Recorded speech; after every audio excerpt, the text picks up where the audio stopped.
آج کی رات مجھ پر بہت بھاری تھی۔ سمجھ میں نہیں آ رہا تھا کہ کیا کروں اور کیا نہ کروں۔ باہر زوروں کی بارش ہو رہی تھی، بار بار بجلی کی کڑک دل کو دھڑکاتی تھی۔ 2 بجنے میں ابھی 20 منٹ باقی تھے۔ جوں جوں وقت گزر رہا تھا میری سانسیں تیز تر ہوتی چلی جا رہی تھیں، کیونکہ 2 بجے وہ کچھ ہونا تھا جسے میں برداشت نہیں کر سکتی تھی۔ یا خدا، اب کیا ہوگا؟ 2 بجے سے پہلے ہی کاش میں مر جاؤں اور وہ منظر دیکھنے کے لیے زندہ ہی نہ رہوں۔ میری آنکھوں سے آنسوؤں کی لڑی رواں تھی۔ میں بار بار مسیری پر سوئی ہوئی اپنی بیٹی حمیرہ کو غور سے دیکھتی اور بار بار کلام الہی پڑھ کر اس پر پھونک دیتی۔ یا خدا، یہ کیسی آزمائش ہے۔ ماضی کے بیتے واقعات پل بھر میں میری آنکھوں کے سامنے گھوم گئے۔ وقار احمد سے میری شادی آج سے 19 سال پہلے ہوئی۔ وہ خاندانی طور پر زمیندار لوگ تھے، کافی امیر کبیر، جبکہ میں ایک معمولی متوسط خاندان کی لڑکی تھی۔ ہماری شادی کی وجہ ہم دونوں کی ایک دوسرے سے شدید محبت تھی۔ ہم کالج میں ساتھ پڑھتے تھے۔ اپنی کلاس کے قابل ترین طالب علموں میں ہمارا شمار ہوتا تھا۔ کئی مرتبہ ہم میں نوٹس وغیرہ کے تبادلے ہوئے، جس کی وجہ سے آہستہ آہستہ ہم ایک دوسرے سے قدرے بے تکلف ہو گئے اور ہم دونوں ایک دوسرے کے قریب تر چلے آئے۔ قصہ مختصر، ہم دونوں نے بڑی مشکل سے اپنے اپنے گھر والوں کو راضی کیا اور یہ سارا قصہ ہماری شادی پر ختم ہوا۔ شادی کے بعد ہم گاؤں میں آئے۔ یہ سرسبز و شاداب گاؤں وقار احمد کا آبائی گاؤں تھا۔ وقار اپنے ماں باپ کے اکلوتے صاحبزادے تھے۔ میرے سسر بہت تلخ اور انتہائی سخت طبیعت کے مالک تھے۔ وہ بہت مشکل سے اس شادی پر راضی ہوئے تھے، کیونکہ وہ اپنے بیٹے کی شادی اپنی حیثیت کے لوگوں میں کرنا چاہتے تھے، لیکن بیٹے کی محبت اور ضد نے انہیں مجبور کر دیا۔ ہماری شادی کے 2 ہفتے بعد ہی ان کی موت واقع ہو گئی تھی۔ موت کیا تھی؟ ایک معمہ تھی جسے آج تک ذہن حل نہیں کر سکا۔ ان کی صحت بالکل ٹھیک ٹھاک تھی، ذہنی لحاظ سے بھی وہ بالکل پرفیکٹ زندگی گزار رہے تھے، لیکن کوئی نہیں جانتا تھا کہ کن وجوہات کی بنا پر وہ خود چل کر چلتے دہکتے آتش دان میں جا بیٹھے، اور کسی نے ان کی چیخ سنی نہ آہو فغاں۔ جب میری ساس کمرے میں داخل ہوئیں تو وہ دلدوز منظر دیکھتے ہی چیخ مار کر گر گئیں اور بے ہوش ہو گئیں۔ ظاہر ہے منظر ہی ایسا ہولناک تھا۔ جب ایک عورت کے سامنے اس کا سہاگ دہکتی آگ میں چل رہا ہو تو بھلا وہ کیسے برداشت کر سکتی ہیں؟ میری ساس پہلے ہی بلڈ پریشر کی مریضہ تھیں۔ وہ اتنے بڑے صدمے کو برداشت نہ کر سکیں۔ ہم انہیں اٹھا کر ہسپتال لے گئے، لیکن قسمت کو شاید کچھ اور ہی منظور تھا۔ میری ساس نے ہسپتال پہنچنے سے 15 منٹ پہلے ہی دم توڑ دیا، یعنی شادی کے 2 ماہ بعد ہی ہم دونوں اپنے بزرگوں سے محروم ہو گئے۔ وقار کی حالت ماں باپ کی اچانک موت پر حد سے زیادہ خراب تھی۔ ان کے آنسو سوکھ گئے تھے۔ بہرحال وقت کے مرہم نے کچھ حد تک ان کے زخم مندمل کیے۔ اس کے بعد میں نے اپنے شوہر کو دوبارہ شہر جانے کا مشورہ دیا، لیکن وہ راضی نہ ہوئے۔ ان کا کہنا تھا کہ اپنے گاؤں اور اپنی حویلی سے انہیں اپنے والدین کی خوشبو آتی ہے۔ میں بھی تھک ہار کر خاموش ہو بیٹھی۔ آخر مجھے کیا تکلیف تھی؟ سب کچھ تو تھا یہاں، نوکر چاکر، گاڑیاں، اور سب سے بڑھ کر محبت کرنے والا شوہر وقار احمد، جنہوں نے والدین کے چلے جانے کے بعد بھی مجھے اتنا پیار دیا جس کی کوئی انتہا نہیں۔ زندگی پھر معمول کے مطابق چلنے لگی۔ وقار احمد نے زمینوں کا کام سنبھال لیا، اپنے والد کی گدی پر بیٹھ گئے۔ کچھ عرصے بعد میں نے انہیں ایسی خوشخبری سنائی جسے سن کر وہ بچوں کی طرح خوشی سے ناچنے لگے۔ ہمارے اس خوشیوں بھرے آنگن میں ایک گلاب کھلنے والا تھا، جس کے ہم دونوں بے چینی سے منتظر تھے۔ اتنے غموں کے بعد جب اتنی بڑی خوشی ملی تو ہم نے سب غم بھلا دیے۔ اب زندگی میں رونق ہی رونق اور خوشی ہی خوشی بھر آئی۔ میں تو ہواؤں میں اڑنے لگی، لیکن وہ کہتے ہیں نا کہ زیادہ خوشیاں بھی انسان کو راس نہیں آتی۔ میری یہ خوشی چند روز کی تھی۔ ہوا یوں کہ ایک دن سے پہر کے وقت وقار احمد لاؤنج میں بیٹھے اخبار پڑھ رہے تھے اور میں ساتھ والے صوفے پر بیٹھی آنے والے مہمان کے لیے سویٹر بن رہی تھی۔ کیا کر رہی ہو سلمہ؟ انہوں نے بغیر مجھے دیکھے پوچھا۔ کچھ نہیں، بس ذرا یہ سویٹر بن رہی ہوں، میں نے بھی انہیں دیکھے بغیر جواب دیا۔ انہوں نے ایک نظر مجھ پر ڈالی اور سویٹر پر، اور پھر حیران ہوتے ہوئے بولے، ارے اتنا چھوٹا سویٹر کس کے لیے؟ بھائی مجھ پر یا تم پر یہ سویٹر یقیناً نہیں آئے گا۔ تو آپ سے کس نے کہا ہے کہ یہ سویٹر میرے یا آپ کے لیے ہے؟ تو پھر انہوں نے پوچھا۔ آپ بھی بس، میں نے نظریں جھکائیں اور شرما کر کہا۔ پھر وہ سمجھ گئے۔ او اچھا تو یہ بات ہے، ابھی سے ان کے ناز اٹھائے جا رہے ہیں۔ پھر ذرا توقف کے بعد بولے، ڈارلنگ ذرا چائے تو پلاؤ، بہت تھکن محسوس ہو رہی ہے۔ انہوں نے اخبار ایک طرف رکھا اور صوفے سے ٹیک لگاتے ہوئے بولے، اور میں نے دھاگا سلائیاں وغیرہ سائڈ ٹیبل پر رکھیں اور ساڑی سنبھالتے ہوئے کچن کی طرف چل دی۔ وقار کے لیے چائے میں خود ہی بنایا کرتی تھی۔ ویسے تو خادموں کی کوئی کمی نہیں تھی، لیکن وقار احمد کے لیے چائے بنا کر مجھے بہت سکون ملتا تھا۔ میں نے چائے بنائی، ٹرے میں تمام اشیاء رکھ کر لاؤنج میں داخل ہوئی۔ لیکن یہ کیا؟ میں سامنے دیکھتے ہی ساکت ہو گئی۔ وقت جیسے تھم گیا تھا، میرا دل دھڑکنا بھول گیا۔ ٹرے میرے ہاتھوں سے چھوٹ گئی اور زمین نے قالین کو تر کر دیا۔ سامنے کا منظر ناقابل بیان حد تک بھیانک تھا۔ وقار احمد آتش دان کی دہکتی آگ میں بیٹھے جھلس رہے تھے۔ وہ نہ چیخو پکار کر رہے تھے اور نہ ان کے چہرے کے خد و خال سے ان کی تکلیف کا اندازہ ہو رہا تھا۔ بس وہ حیرت سے میری طرف دیکھ رہے تھے۔ آگ معمول سے کہیں زیادہ بھڑک رہی تھی۔ میرے قدم تو جیسے زمین نے پکڑ لیے تھے۔ یہ سب کچھ ایک خواب لگ رہا تھا۔ پھر میرے ذہن پر دھند سی چھا گئی۔ آنکھوں کے سامنے اندھیرا آ گیا اور بجائے اس کے کہ میں جا کر وقار احمد کی مدد کرتی یا کسی کو بلاتی، خود ہی غش کھا کر گر پڑی اور بے ہوش ہو گئی۔ جب آنکھ کھلی تو خود کو ہسپتال میں نرم و گداس بستر پر پڑے پایا۔ میرے دائیں طرف انکل سبحانی کھڑے تھے۔ میری آنکھیں کھلتے دیکھ کر ان کے چہرے پر مسرت دوڑ آئی۔ میں نے کچھ کہنے کے لیے لب کھولے تو انہوں نے مجھے اشارے سے چپ رہنے کے لیے کہا اور خود ڈاکٹر کو بلانے چلے گئے۔ انکل سبحانی کی آنکھیں سوجی ہوئی تھیں، جیسے بہت زیادہ رونے کے بعد سوج جاتی ہیں، لیکن بظاہر وہ مجھے دیکھ کر مسکرانے لگے تھے۔ اچانک مجھے سب کچھ یاد آ گیا۔ میرے ذہن میں آندھیاں سی چلنے لگیں۔ یا خدایا، یہ سب کیا تھا؟ کیا وہ سچ تھا؟ نہیں، ایسا نہیں ہو سکتا۔ لیکن اگر وہ جھوٹ تھا، صرف ایک خواب تھا، تو پھر وقار کہاں ہے؟ آخر یہ سب کیا ہے؟ ابھی میرا ذہن ان گتھیوں کو سلجھانے کی کوشش میں تھا کہ خوبصورت لیڈی ڈاکٹر اندر داخل ہوئی۔ اس نے مسکرا کر میرے چہرے پر ایک نظر ڈالی اور مجھے ایک انجیکشن لگا دیا اور میرے پاؤں کی طرف چل پڑی۔ ٹیبل سے ایک رجسٹر اٹھا کر کچھ درج کرنے لگی، جبکہ میں ایک مرتبہ پھر دنیا و مافیہا سے بیگانی ہو گئی۔ دوسری بار مجھے ہوش آیا تو میری امی، ابو، بہن، بھائی سب میرے پاس موجود تھے۔ انکل سبحانی دروازے کے پاس سب سے الگ تھلگ ایک بینچ پر بیٹھے خلاؤں میں گھور رہے تھے۔ میرے والدین نے مجھے پیار کیا اور بظاہر خوشی کا اظہار کیا، لیکن مجھے محسوس ہوا جیسے وہ مجھ سے کچھ چھپانے کی کوشش کر رہے ہیں۔ وقار کہاں ہے امی؟ میں نے پوچھا۔ انہوں نے مجھ سے آنکھیں چراتے ہوئے جواب دیا، وہ بیٹا اپنے ایک دوست سے ملنے گیا ہے، بس آتا ہی ہوگا۔ امی نے مجھ سے جھوٹ بولا، لیکن اتنی بڑی خبر آخر کب تک چھپائی جا سکتی ہے؟ مجھ پر یہ تلخ حقیقت بجلی بن کر گری۔ میری زندگی میں ایک بار پھر خزاں آ گئی۔ وہ پھول، وہ خوشی کی کلیاں تو کھلنے سے پہلے ہی مرجھا گئیں۔ وقار احمد، میری محبت، میرے ہمسفر، خوشیوں اور غموں کے ساتھی مجھے چھوڑ کر اچانک یوں چلے جائیں گے، میں تو سوچ بھی نہیں سکتی تھی۔ وقار کی ناگہانی صورت کے بعد آس پاس کے لوگوں نے جھوٹی خبریں اڑانی شروع کر دیں کہ یہ حویلی منحوس ہے، یہاں آسیب ہے، بھوت پریت بستے ہیں، وغیرہ وغیرہ۔ لوگوں کی من گھڑت کہانیاں سن کر میرے والدین نے مجھے شہر جانے کا مشورہ دیا، لیکن میں شہر نہیں جانا چاہتی تھی۔ مجھے حویلی سے محبت ہو گئی تھی۔ صرف یہی تو تھی جہاں رہ کر مجھے اپنے شوہر کی کمی محسوس نہ ہوتی تھی۔ مجھے یہاں کی ہر چیز سے ان کی خوشبو محسوس ہوتی تھی، سو میں نے فیصلہ کیا کہ میں یہیں رہوں گی۔ زندگی ایک بار پھر معمول پر آ گئی۔ وقار کی وفات کے چند مہینے بعد ہی خدا نے مجھے ایک چاند سی بیٹی سے نوازا، جس کا نام میں نے خود حمیرہ رکھا۔ میری بے رونق زندگی میں پھر سے بہار آ گئی۔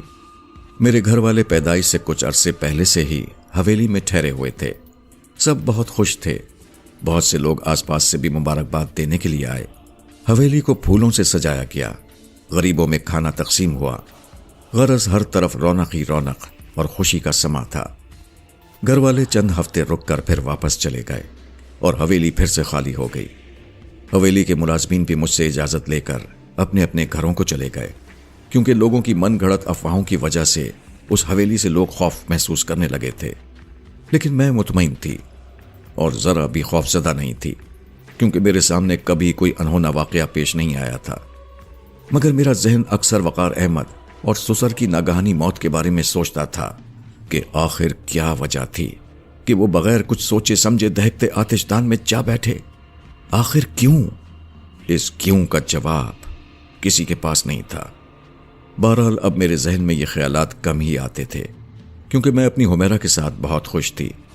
ہر آسائش اس بھری پوری حویلی میں ہمیں مہیا تھی۔ اتنی آمدن ہو جاتی تھی کہ ہم دونوں ماں بیٹی خوب مزے سے زندگی گزارنے لگیں۔ زندگی یوں ہی گزرتی رہی۔ سچ کہتے ہیں وقت پر لگا کر اڑتا ہے۔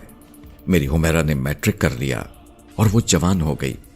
ماشاءاللہ وہ اتنی خوبصورت تھی کہ ہر روز میں اس کی نظر ضرور اتارتی۔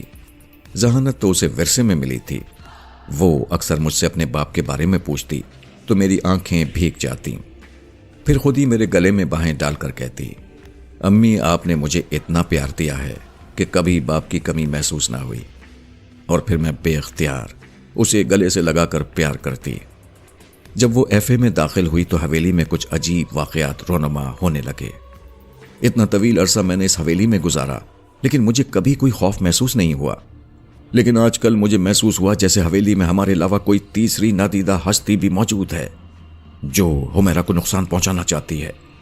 اکثر جب حمیرہ چائے بناتی تو اس کے دوپٹے کا پلو آگ پکڑ لیتا۔ وہ خوفزدہ ہو کر دوپٹہ دور پھینک دیتی۔ ایک مرتبہ چائے کی ٹرے ہاتھوں میں پکڑے جب لاؤنج میں داخل ہونے لگی تو نہ جانے کیا ہوا کہ اس کا پاؤں پھسلا اور وہ ٹرے اس پر آ گری۔ اف خدایا! اس کے جسم پر گرم گرم چائے گری۔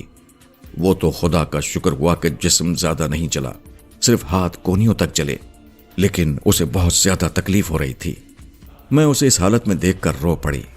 ماں تھی نا، کلیجہ منہ کو آ جاتا تھا جب میری بچی کو چھوٹی سی خراش بھی آ جاتی۔ بہرحال پھر میں نے حمیرہ کے کچن میں گھسنے پر پابندی لگا دی اور خود سارے کام کرنے لگی۔ حمیرہ کالج ایک بس میں جاتی تھی۔ ایک مرتبہ اس کی بس کو حادثہ پیش آ گیا اور وہ سڑک کے سائڈ پر لگے ہوئے ایک تناور درخت سے ٹکرا گئی۔ لیکن حیرت کی بات تو یہ تھی کہ بس میں کسی اور لڑکی کو خراش تک نہ آئی تھی، صرف حمیرہ زخمی ہوئی۔ اس کی دائیں ہاتھ کی شہادت والی انگلی ٹوٹ گئی اور کونیوں پر بھی خراشیں آئیں۔ میں ان واقعات کی وجہ سے بہت زیادہ پریشان تھی۔ مجھے سمجھ میں نہیں آ رہا تھا کہ میں اپنی بیٹی کی حفاظت کیسے کروں۔ مجھے اکثر لاؤنج کے آتش دان کے پاس رات کی تنہائی میں کسی کی موجودگی کا احساس ہوتا تھا۔ ایک مرتبہ میں رات کو کچن سے پانی لینے وہاں سے گزری تو یوں لگا جیسے آتش دان کے قریب میں کوئی دھیمی آواز میں رو رہا ہے۔ حمیرہ کا خیال آتے ہی میں اندر داخل ہو گئی۔ اندر گھپ اندھیرا تھا۔ کھڑکی سے چاند کی روشنی کمرے میں ایک لکیر کی صورت میں داخل ہو رہی تھی۔ اس روشنی میں میں نے دیکھا کہ ایک سایہ زمین پر آتش دان کے بالکل سامنے بیٹھا تھا۔ حمیرہ؟ میں نے کچھ فاصلے سے پکارا تو وہ سایہ ایک دم غائب ہو گیا، جیسے وہاں کوئی تھا ہی نہیں۔ میں نے خوف سے جھرجھری لی اور حمیرہ کے کمرے کی طرف بڑھ گئی۔ دروازہ کھول کر دیکھا تو حمیرہ بے خبر بڑے مزے سے نیند کی وادیوں میں سیر کر رہی تھی۔ واپسی پر میں نے ڈرائنگ روم کا معائنہ کیا تو سب کچھ معمول کے مطابق تھا، سوائے آتش دان کے، جس میں دھواں بلند ہو رہا تھا، جس کا مطلب یہ تھا کہ یہاں تھوڑی دیر پہلے آگ جل رہی تھی۔ لیکن یہ کیسے ممکن تھا؟ رات کے 3 بجے آگ کس نے جلائی؟ ذہن میں یہی سوال لیے میں اپنے کمرے میں آ گئی، بستر پر لیٹ گئی، لیکن نیند آنکھوں سے کوسوں دور تھی۔ ایک ہی سوال مجھے پریشان کیے ہوئے تھا کہ آخر وہ سایہ کیا تھا اور آگ کس نے چلائی۔ انہی سوچوں میں گم نہ جانے کب نیند کی دیوی نے مجھے اپنی آغوش میں لے لیا۔ صبح میں حسب معمول 6 بجے اٹھی، نماز پڑھی اور حمیرہ کو جگانے اس کے کمرے کی طرف بڑھ گئی۔ لاؤنج سے گزرتے وقت غیر ارادی طور پر میری نظر آتش دان کی طرف گئی۔ لکڑیوں وغیرہ کے اوپر کاغذ کا ایک پرزہ نظر آیا۔ میں نے قدم آتش دان کی طرف بڑھا دیے۔ کاغذ پر ایک اردو زبان میں ایک تحریر درج تھی۔ میں اسے محویت سے پڑھنے لگی۔ سنو سلمہ، میری تم سے کوئی دشمنی نہیں، میں صرف آفتاب احمد کی نسل مٹانا چاہتی ہوں۔ اسی طرح مجھے سکون نصیب ہوگا۔ تمہاری بیٹی کا پیچھا میں اس کی جان لے کر ہی چھوڑ سکتی ہوں۔ مجھ پر تو جیسے سخت طاری ہو گیا۔ یا خدا، یہ کیا ہے؟ میں نہیں جانتی کہ کب کاغذ میرے ہاتھوں سے چھوٹا اور کب میں نے حمیرہ کے کمرے کی طرف دوڑ لگا دی۔ وہاں جا کر میں نے حمیرہ کو اپنے بازوؤں میں سمیٹ لیا اور دروازے پر نظریں گاڑتی جیسے کسی آنے والے وحشی سے اپنی بچی کو بچانا چاہ رہی ہوں۔ کیا ہوا امی؟ حمیرہ نے آنکھیں کھولتے ہوئے کہا۔ نہیں، کچھ نہیں، میں تمہیں جگانے آئی تھی، میں نے بات بناتے ہوئے کہا اور اٹھ کر ڈرتے قدموں سے باہر نکل گئی۔ ناشتے کی میز پر میں حمیرہ کو ناشتہ کرتے دیکھتی رہی۔ امی کیا بات ہے، آپ ناشتہ کیوں نہیں کر رہی؟ حمیرہ نے میری طرف دیکھتے ہوئے کہا۔ نہیں تو وہ میں بعد میں کر لوں گی، تمہیں جلدی ہے نا، تم کھاؤ۔ ناشتہ کر کے وہ اٹھی اور باہر گیٹ کی جانب بڑھ گئی۔ میں خلاؤں میں گھور رہی تھی۔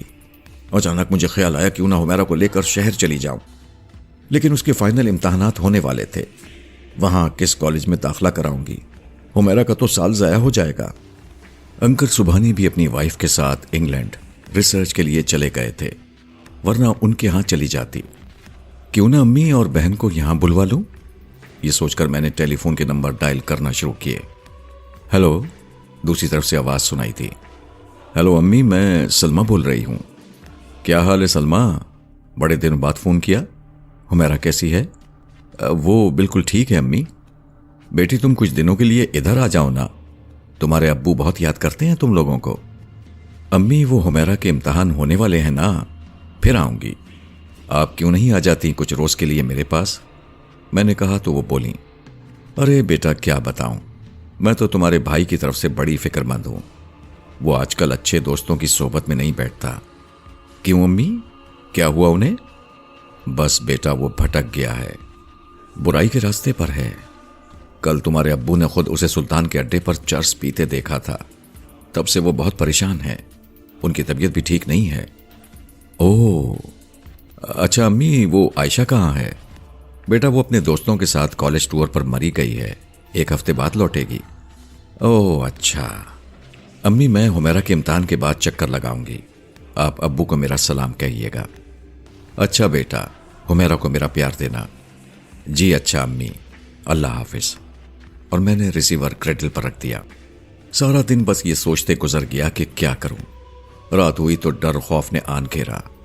میں نے آج جاگنے کا فیصلہ کیا۔ میں نے سوچا کہ آج اس سائے سے یا وہ جو کوئی بھی ہے اس سے 2 ٹوک بات کرنی چاہیے۔ حمیرہ کو اس کے کمرے میں سلا کر میں اپنے کمرے میں آ گئی، لیکن میں جاگتی رہی۔ نماز پر دیر تک اپنے رب سے رحم کی بھیک مانگتی رہی۔ رو رو کر میری آنکھیں تھک چکی تھیں۔ آخرکار میری بچی کا قصور کیا ہے، اور آخر میں نے کیا بگاڑا ہے اس کا جو وہ مجھ سے میری بچی کو جدا کرنا چاہتا ہے؟ کون ہے وہ؟ کیا چاہتا ہے وہ؟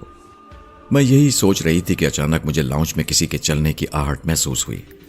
میں دبے قدموں میں لاؤنج کی دیوار کے ساتھ آ چپکی اور اندر جھانکنے لگی۔ وہ ایک سایہ تھا، ایک عورت کا سایہ جو سر تا پاؤں کالی چادر میں لپٹا ہوا تھا۔ دھیرے دھیرے چلتا ہوا وہ آتش دان کے پاس گیا اور وہاں دونوں زانوں پر پراجمان ہو گیا۔ میں بت بنی اسے دیکھتی رہی اور سوچتی رہی کہ یہ کون ہے، کہ اچانک اس کے رونے کی آواز آئی۔ وہ بہت ہلکی آواز میں رو رہی تھی، بالکل ایسے جیسے وہ چیخنا چاہتی ہو، اپنا دکھ بتانا چاہتی ہو، لیکن سوائے آنسو بہانے کے اسے کچھ نہ سوچ رہا ہو۔ اس کی سسکیوں میں اتنا درد اور سوچ تھا کہ میری بھی آنکھیں نم ہونے لگیں۔ میرے دل میں اس کے لیے ہمدردی پیدا ہوئی۔ دل چاہا کہ قریب جا کر اس کے رونے کا سبب پوچھوں کہ اچانک میری آنکھوں نے ایک ناقابل یقین منظر دیکھا۔ آتش دان میں خود بخود آگ بھڑک اٹھی اور سلگتے شعلوں کے درمیان ایک دھن سی شبیہ نظر آئی۔ ذرا غور کرنے پر اندازہ ہوا کہ آتش دان میں 2-3 سال کا معصوم بچہ یا بچی پڑی چیخ رہی ہے۔ وہ سایہ اس کی طرف ہاتھ بڑھانے کی کوشش کر رہا تھا، لیکن دونوں کے درمیان بھڑکتی ہوئی آگ کی خلیج حائل تھی۔ دیکھتے ہی دیکھتے آن کی آن میں بچی یا بچہ جل کر خاک ہو گیا۔ اف خدایا، کیسا ہولناک منظر تھا۔ میں بھی آخر ماں تھی، میری ممتا بھی بیدار ہو گئی۔ میں نے منہ دوسری طرف کر لیا۔ اچانک اس سائے کی سسکیاں ابھرنے لگیں اور اس نے دھیمے لہجے میں رونا شروع کر دیا، لیکن اب اس کی آواز میں درد کے ساتھ ساتھ غصہ بھی شامل تھا۔ میرا دل بہت زور زور سے دھڑکنے لگا۔ یوں محسوس ہوا جیسے وہ سایہ میری طرف خونخوار انداز میں پڑ رہا ہے۔ میرا سر چکرانے لگا، میں وہیں چوکٹ میں بے ہوش ہو کر گر پڑی۔ ہوش آیا تو خود کو نرم و گداس بستر پر پڑے ہوئے پایا۔ میرے سامنے میری حمیرہ بیٹھی تھی، جبکہ سرانے کی طرف ڈاکٹر اسلم تھے۔ اسلم میرے شوہر کے بہت اچھے دوستوں میں سے تھے۔ حمیرہ بیٹا، یہ دوائیں انہیں پلا دینا، انشاءاللہ شفا ہو جائے گی۔ اور حمیرہ نے ان کے ہاتھ سے ایک پرچہ تھام لیا۔ جی بہتر، حمیرہ نے جواب دیا، اور پھر ڈاکٹر کو باہر چھوڑ کر واپس آئی تو مجھے ہوش میں دیکھ کر خوشی سے کھیل اٹھی۔ امی کیا ہوا تھا آپ کو؟ میں محسوس کر رہی تھی کہ کچھ دنوں سے آپ کی طبیعت ٹھیک نہیں ہے، چلیں نانو کے گھر چلتے ہیں۔ اس نے اپنی باہیں میرے گلے میں حمائل کرتے ہوئے کہا۔ نہیں حمیرہ، میں ٹھیک ہوں میری جان، تمہارے امتحان ہو جائے نا تو پھر نانی کے گھر چلیں گے، میں نے اسے پیار کرتے ہوئے کہا۔ اچھا یہ بتائیں کہ رات کو کیا ہوا تھا؟ اس نے مجھے بغور دیکھتے ہوئے پوچھا۔ ہیں کیا؟ نہیں تو کچھ نہیں ہوا تھا، میں نے بات بناتے ہوئے کہا۔ میں اسے بلا وجہ پریشان نہیں کرنا چاہتی تھی، ویسے بھی اس کے امتحانات شروع ہونے والے تھے اور وہ یوں ہی خوفزدہ ہو جاتی۔ تو پھر آپ بے ہوش کیوں ہو گئیں؟ میں رات کو وہاں سے گزر رہی تو یوں ہی تمہاری ابو کی یاد آ گئی، بس پھر مجھے ہوش نہ رہا، میں نے بات بناتے ہوئے کہا۔ اچھا چھوڑیں، ڈاکٹر نے کہا ہے کہ آپ کو آرام کی ضرورت ہے، میں کالج چلتی ہوں، آپ آرام کریں، واپسی پر آپ کی دوائیں لے آؤں گی۔ Okay take care, bye. اس نے میرے گال چوم کر باہر قدم بڑھا دیے، جبکہ مجھے ایک مرتبہ پھر سوچوں نے آن گھیرا۔ میرے ذہن میں واقعات کی کیسٹ چلنے لگی۔ وہ سب کیا تھا جو میں نے رات کو دیکھا؟ آخر یہ سب کچھ کیا ہوا ہے؟ اس دن میں نے پکا تہیہ کر لیا تھا کہ آج ہر صورت میں اس سے حقیقت معلوم کر کے رہوں گی۔ اب میرا حوصلہ پہلے کے مقابلے میں کافی بڑھ چکا تھا۔ میں نے دل میں یہ مصمم ارادہ کر لیا۔ خدا خدا کر کے رات ہوئی اور حمیرہ کھانا کھانے کے بعد کافی کا کپ ہاتھ میں تھامے اپنے کمرے میں چلی گئی، جبکہ میں لاؤنج کے صوفے پر برا چمان ہو گئی۔ وقت گزارنے کے لیے میں نے مشہور مقبول ڈارک ڈائجسٹ کی وارک گردانی شروع کر دی۔ وقت گزرنے کا پتہ ہی نہ چلا اور رات کے 2 بج گئے۔